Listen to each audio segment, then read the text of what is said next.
Hi all, അസ്സലാമു അലൈക്കും. ഇന്നത്തെ വീഡിയോ നല്ലൊരു അടിപൊളി റെസിപ്പിയാണ് കേട്ടോ. പനീർ ബട്ടർ മസാലയാണ് ഞാൻ ഉണ്ടാക്കാൻ പോണത് കേട്ടോ. അപ്പോൾ ഇതേ മെത്തേഡിൽ തന്നെ നമുക്ക് ചിക്കനും ഉണ്ടാക്കാം കേട്ടോ. ബട്ടർ ചിക്കൻ ഉണ്ടല്ലോ, അതിനും സെയിം മെത്തേഡിൽ നമുക്ക് യൂസ് ചെയ്യാവുന്നുള്ളൂ കേട്ടോ. അപ്പോൾ അതിനായിട്ട് നമുക്ക് വേണ്ടത് 2 മീഡിയം സൈസിൽ സവോള വേണം കേട്ടോ. പിന്നെ വേണ്ടത് 3 ഉണക്കമുളക് കേട്ടോ. പിന്നെ 4-5 ചെറിയ വെളുത്തുള്ളി അല്ലികൾ വേണം. ഒരു ചെറിയ കഷ്ണം ഇഞ്ചിയും വേണം കേട്ടോ. പിന്നെ വേണ്ടത് നല്ല പഴുത്ത 3 തക്കാളി വേണം കേട്ടോ. അപ്പോൾ ഇത് തക്കാളി സവാള നമുക്ക് ഇതുപോലെ അരിഞ്ഞെടുക്കാം കേട്ടോ. ഇത് അരച്ച് പേസ്റ്റാക്കണതുകൊണ്ട് ഒരുപാട് ചെറുതായിട്ട് അരികയോ അല്ലെങ്കിൽ നീളത്തിലരികയോ അങ്ങനെ ഒന്നും വേണ്ട. നമുക്കൊരു അത്യാവശ്യം ഒന്ന് വഴന്ന് കിട്ടാനും അരഞ്ഞ് കിട്ടാനും വിധത്തിലുള്ള ഒരു പാകത്തിൽ നമുക്ക് അരിഞ്ഞെടുക്കാം കേട്ടോ. അപ്പം നമുക്കൊരു പാൻ വെച്ചിട്ട് ചൂടായി കഴിയുമ്പോൾ അതിലോട്ട് 2 ടേബിൾ സ്പൂൺ ഓയിൽ വെച്ചെടുക്കാം കേട്ടോ. ഓയിൽ നമുക്ക് സൺഫ്ലവർ ഓയിൽ ഞാനിവിടെ യൂസ് ചെയ്യുന്നത് കേട്ടോ. കോക്കനട്ട് ഓയിൽ നമുക്ക് ഇവിടെ ഉപയോഗിക്കേണ്ട കേട്ടോ.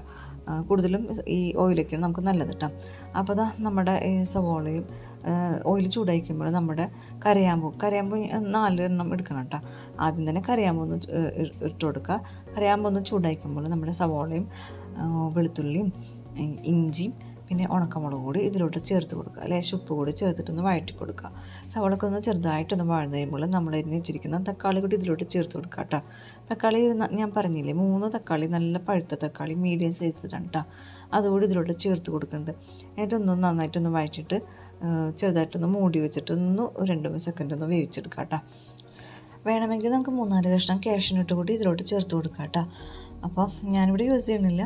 അല്ലാതെ തന്നെ നല്ല ക്രീമി ആയിട്ടുള്ള കറി തന്നെയാണ് കേട്ടോ. നല്ല ടേസ്റ്റി ആയിട്ടുള്ള കറി തന്നെയാണ്. അപ്പോൾ ഇതൊക്കെ നന്നായിട്ടൊന്ന് വഴറ്റിയിട്ടുണ്ട്. ഇനിയിപ്പോൾ ഇതൊന്ന് മൂടി വെച്ചിട്ട് നമുക്ക് 1-2 സെക്കൻഡ് വേവിച്ചെടുക്കാം കേട്ടോ.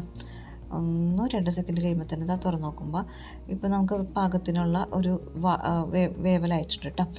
ഇനി ഇതൊന്ന് ചൂടാറാൻ നമുക്ക് വെച്ചെടുക്കുകയാണ് ചെയ്യേണ്ടത് കേട്ടോ. ചൂടാറി കഴിയുമ്പോൾ മിക്സിയുടെ ജാറിൽ നന്നായിട്ട് അരച്ചെടുക്കണം കേട്ടോ. അപ്പോൾ അത് നമ്മുടെ മസാലയൊക്കെ നന്നായിട്ട് സവോളയൊക്കെ നന്നായിട്ട് ചൂടാറിയിട്ടുണ്ട്. ഇനി ഇതൊന്ന് അരച്ചെടുത്തിട്ടുണ്ട് കേട്ടോ ഞാൻ. ഇനിയിപ്പോൾ നമുക്ക് വേണ്ടത് ഒരു ചെറിയ കഷ്ണം സവോള പൊടിയേറ്റരിഞ്ഞത്, ഒരു 4 ചെറിയ വെളുത്തുള്ളി ഇലകൾ പൊടിയേറ്റരിഞ്ഞത്, 3 പച്ചമുളക് ഇതുപോലെ കീറിയിട്ടത് ആണ് കേട്ടോ നമുക്ക് വേണ്ടത്. പിന്നെ കുറച്ച് മല്ലിയില വേണം, കുറച്ച് കസൂരി മേത്തിയും വേണം കേട്ടോ. അപ്പോൾ ഞാനിവിടെ ഒരു പാൻ വെച്ചിട്ടുണ്ട്. ചൂടായി കഴിയുമ്പോൾ ഓയിൽ വെച്ച് കൊടുക്കുന്നുണ്ട്. 1 ടേബിൾ സ്പൂൺ ഓയിലാണ് ഞാൻ വെച്ചെടുക്കുന്നത്. ഒരു ചെറിയ കഷ്ണം ബട്ടർ കൂടി ചേർത്ത് വെക്കുന്നുണ്ട്. ഇതൊക്കെ ചൂടായിക്കുമ്പോൾ നമ്മൾ എടുത്ത് വെച്ചിരിക്കുന്ന അരിഞ്ഞ് വെച്ചിരിക്കുന്ന വെളുത്തുള്ളിയും പച്ചമുളകും സവാളയും ഇതിലോട്ട് ചേർത്ത് കൊടുക്കുന്നുണ്ട്.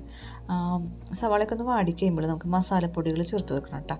ഞാൻ മസാലപ്പൊടി ഇട്ട് കൊടുക്കാൻ മറന്നുപോയി. അപ്പോൾ തന്നെ ഞാൻ വേറൊരു പാൻ വെച്ചിട്ട് ഇത്തിരി ഓയിൽ വെച്ചെടുത്തിട്ട് 2 ടേബിൾ സ്പൂണ് മല്ലിപ്പൊടി ചേർത്ത് കൊടുക്കുന്നുണ്ട്.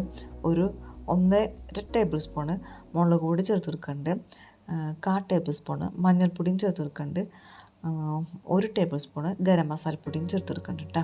ഇതൊക്കെ നന്നായിട്ട് ഒന്ന് മൊരിച്ചെടുത്തിട്ട് ഈ മസാലയിലോട്ട് ഈ റെഡിയാക്കി വെച്ചിരിക്കുന്ന അരച്ച് വെച്ചിരിക്കുന്ന മസാല ചേർത്തില്ലേ അതിലോട്ട് ചേർത്ത് കൊടുക്കുകയാണ് ചെയ്യുന്നത്. അപ്പോൾ നിങ്ങൾ ആദ്യം തന്നെ സവോളയ്ക്കൊന്ന് വാടിക്കഴിയുമ്പോൾ വാടിക്കഴിയുമ്പോൾ തന്നെ ഈ മസാലപ്പൊടികൾ അതിൽ തന്നെ ഇട്ടിട്ട് വഴറ്റിയെടുക്കുക ചെയ്യേണ്ടത് കേട്ടോ. അപ്പോൾ നമ്മൾ മസാലയിൽ ഇത് ചേർത്ത് കഴിയുമ്പോൾ നമ്മൾ അരച്ച മസാല ഇതിൽ ചേർത്ത് കഴിയുമ്പോൾ തിളച്ച് കഴിയുമ്പോൾ സൈഡിൽ നിന്ന് അങ്ങനെ എണ്ണ തെളിഞ്ഞിട്ടുണ്ടാവും കേട്ടോ. എണ്ണ തെളിഞ്ഞ് കഴിയുമ്പോൾ നമ്മൾ നേരത്തെ മിക്സി അരച്ചത് ജാറിൽ കുറച്ചുകൂടി വെള്ളം വെച്ചിട്ടൊന്ന് കഴുകിയിട്ട് ആ വെള്ളം ഇതിലോട്ട് ചേർത്ത് കൊടുക്കാം കേട്ടോ. ഇതൊക്കെ നന്നായിട്ട് വെട്ടി തിളച്ച് കഴിയുമ്പോൾ നമ്മളിവിടെ എടുത്ത് വെച്ചിരിക്കുന്ന പനീർ നമുക്ക് ഇതിലോട്ട് ചേർത്ത് കൊടുക്കാം കേട്ടോ. പനീർ ഇട്ടിട്ട് ഒന്ന് നന്നായിട്ട് മൂടി വെച്ചിട്ട് തിളപ്പിച്ചെടുക്കാം. അപ്പോൾ പനീറിലോട്ട് മസാലയൊക്കെ ഒന്ന് പിടിച്ചിട്ടുണ്ടാവും കേട്ടോ. അപ്പോൾ നമ്മുടെ പനീർ ബട്ടർ മസാല ഇവിടെ റെഡി ആയിക്കൊണ്ടിരിക്കുകയാണ് കേട്ടോ. അപ്പോൾ അത് ലാസ്റ്റ് സ്റ്റേജ് ആയിക്കൊണ്ടിരിക്കുകയാണ്. അപ്പോൾ എൻ്റെ ചാനൽ ഇഷ്ടപ്പെട്ടെങ്കിൽ ഒന്ന് സബ്സ്ക്രൈബ് ചെയ്യണം കേട്ടോ.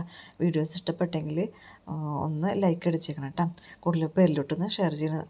അപ്പോൾ നമുക്കിനി വേണ്ടത് ഈ പനീറിലോട്ട് കുറച്ച് കസൂരി മേത്തി ചേർത്ത് കൊടുക്കണം കേട്ടോ. ഒരു നുള്ളു കസൂരി മേത്തി ഒന്ന് പൊടിച്ചിട്ട് ഇട്ട് കൊടുക്കുക. കുറച്ച് മല്ലിയിലയും കൊണ്ട് തൂക്കി കൊടുക്കുക. വേണമെങ്കിൽ നിങ്ങൾക്ക് ഫ്രഷ് ക്രീമും കൂടി വെച്ച് കൊടുക്കുക കേട്ടോ.